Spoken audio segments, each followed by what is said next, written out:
গণতন্ত্র ফিরিয়ে এনেছিলাম। আবার দেখেন 1991 সালে নির্বাচনের মধ্য দিয়ে বিএনপি ক্ষমতায় আসলো, আবার শুরু হলো ষড়যন্ত্র। আবার এই দলটি আওয়ামী লীগের সাথে কেয়ারটেকার আন্দোলনের নাম করে তারা ঐক্যবদ্ধ আন্দোলন করে জামাত আওয়ামী লীগের সাথে যোগপথ আন্দোলন করে দেশে একটা অরাজকতা তৈরি করলো। ফসল কি হয়েছে? আপনাদের শীর্ষ নেতারা আওয়ামী লীগ ক্ষমতায় এসে কিন্তু সবকে ফাঁসিতে ঝুলিয়েছে। ঠিক না? বেরিয়ে করছি ভাই আমার। আবার এখন তারা দেখেন এই প্রফেসর ইউনূসের সময় আজকে বিএনপি বৃহত্তম রাজনৈতিক দল, দেশে যেখানে স্থিতিশীলতা ফিরিয়ে আনা দরকার তার বিরুদ্ধে তারা অবস্থান নিয়েছে। আমি জামাত ইসলামের কাছে প্রশ্ন রাখতে চাই যে আপনারা স্থানীয় নির্বাচন আগে যাচ্ছেন কেন? স্থানীয় নির্বাচন দিলে কি আপনাদের সুবিধা হবে? কয়টা আপনাদের স্থানীয় সরকার সারা বাংলাদেশে 4,500 ইউনিয়ন পরিষদের মধ্যে কয়টা চেয়ারম্যান জামাতের আছে? কয়জন ইউনিয়ন পরিষদের মেম্বার জামাতের আছে? সুইচ্ছাকৃত ভাবে দেশের মধ্যে যেটা অস্থিতিশীল পরিবেশ তৈরি থাকে এটি আপনারা চাচ্ছেন। বিএনপি কখনোই পিছনের দরজা দিয়ে ক্ষমতায় যেতে চায় না।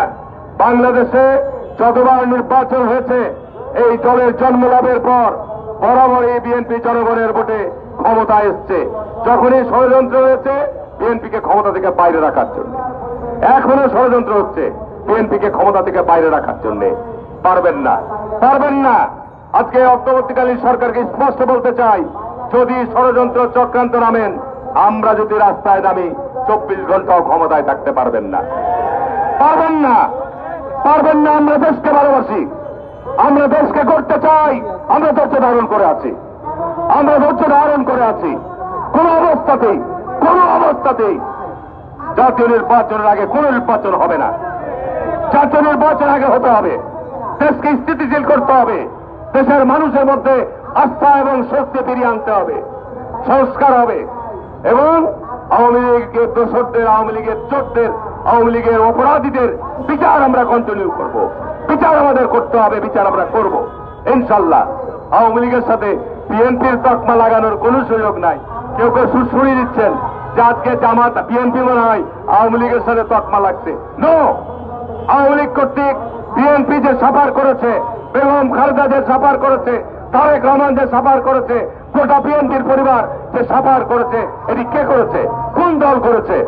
কি কথাটা ঠিক না? বেরিয়ে বলছি ভাই আমার। সুতরাং বক্তব্য আর বাড়াবো না। মাননীয় প্রধান অতিথি এখানে আছেন, আমাদের জায়গা থেকে স্পষ্ট কথা, একেবারে স্পষ্ট কথা, জাতীয় নির্বাচনের আগে কোন নির্বাচন হবে না।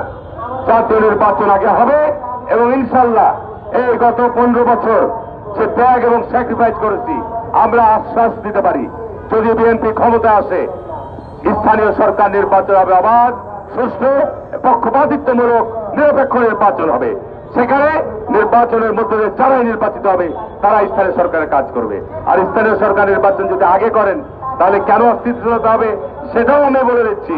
কারণ ওই পতিত স্বৈরাচারের দোসররা তো এখন ইউনিয়ন পরিষদে বসে আছে। ঠিক না? বেশি করছিল আর আমার 4,500 ইউনিয়ন পরিষদের মধ্যে 4,000-এর বেশি ইউনিয়ন পরিষদে নৌকার লোকেরা বসে আছে। তারা নির্বাচন করবে না এবং নির্বাচন করতে গেলে এই নির্বাচনকে কেন্দ্র করেই তৃণমূল পর্যায়ে হানাহানির সংঘাত শুরু হবে। তার কারণ স্থানীয় জনগণ ওই সমস্ত হায়নাদেরকে গ্রহণ করবে না। সুতরাং এটা বুঝতে হবে সরকারকে, যদি আপনি স্থানীয় সরকার নির্বাচন আগে করতে যান, আপনি আইন প্রয়োগকারী সংস্থা দিয়ে এই পরিস্থিতি মোকাবেলা করতে পারবেন কিনা, দেশে অস্থিতিশীল যে পরিস্থিতি তৈরি হবে সেটিকে আপনারা ফেস করতে পারবেন কিনা। আমি আর বক্তব্য না বাড়িয়ে আমি আবারও এই তৃণমূল নাগরিক আন্দোলনের আজকের যারা আয়োজন করেছেন, প্রিয় সাংবাদিক বন্ধুরা যারা এখানে এসছেন, আমাদের কণ্ঠ, আমাদের বক্তব্য আপনারা দয়া করে গণমাধ্যম, ইলেকট্রনিক্স মাধ্যমে স্পষ্টভাবে প্রচার করুন।